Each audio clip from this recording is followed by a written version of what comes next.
Good morning. Welcome back to Pastor's Morning Walk. It has been a while, but I've been continuing in the 90-day reading plan and just began the book of Deuteronomy. Numbers is full of blessings, as was Leviticus.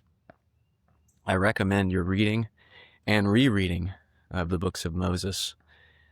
One detail that was useful: in the book of Numbers, there is a census in the beginning and near the end in chapter 26.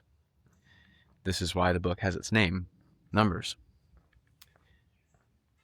The number of the people was the same in both, roughly, a little more than 1,000 difference.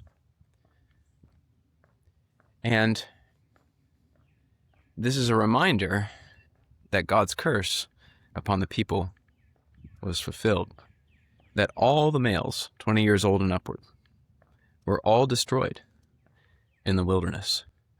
And Paul tells us in 1 Corinthians 10 that with many of them, indeed with most of them, God was not pleased, and that's why they died in the wilderness. There were only two, Joshua and Caleb, that made it out of that generation. Even Moses and Aaron were not spared. There's another detail in that second numbering. There's fluctuation in all the tribes, but one of the greatest changes is in the tribe of Simeon, who lose many thousands from the first numbering.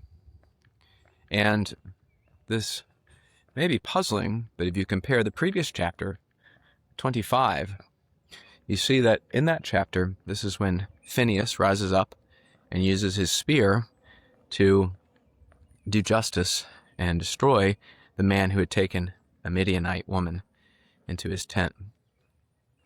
Well, that man was from the tribe of Simeon. And so there was a fitting judgment upon that man by judging his entire tribe.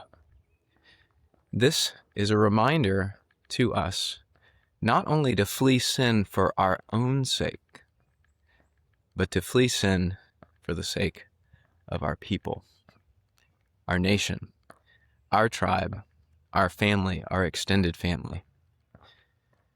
We see this throughout the Bible, God bringing judgments upon whole families. Dathan and Abiram, who together with Korah in the book of Numbers opposed Moses. Their whole families were destroyed by God. Especially to fathers, this warning comes. Your sin can bring enormous trouble upon your family as well. Not in the least because your family tends to follow you for good or ill.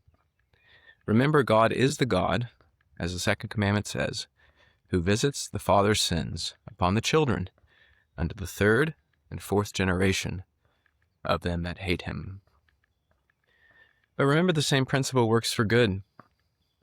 He shows mercy unto the thousandth, that is the 1,000th generation of them that love him and keep his commandments. And remember, God is the one who said to Abraham, I will be a God to thee and to thy seed after thee. So make use of these things for your good and for your blessing.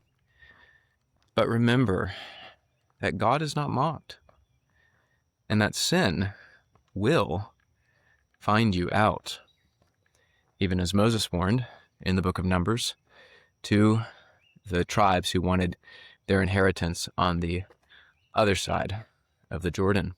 He made them promise that they would still come with their armies and help their brethren to conquer the land of Canaan. They promised to do so, but Moses warned them that if they did not, their sin would find them out. And so it is for us. Well, there are many things I could catch up on. I'll mention that in our family reading in the mornings. We're in Malachi now. And Malachi 4 has an awesome picture of the great success of the kingdom of God, with nations streaming to Zion. It's a picture put in other terms by Christ when he spoke of the mustard seed, starting out very small, but becoming a great plant in which the birds of the heavens find their nest. And this gives me great encouragement in the recent founding of the Southern Presbytery, and I desire through it to see many church plants and ministers raised up and sent out.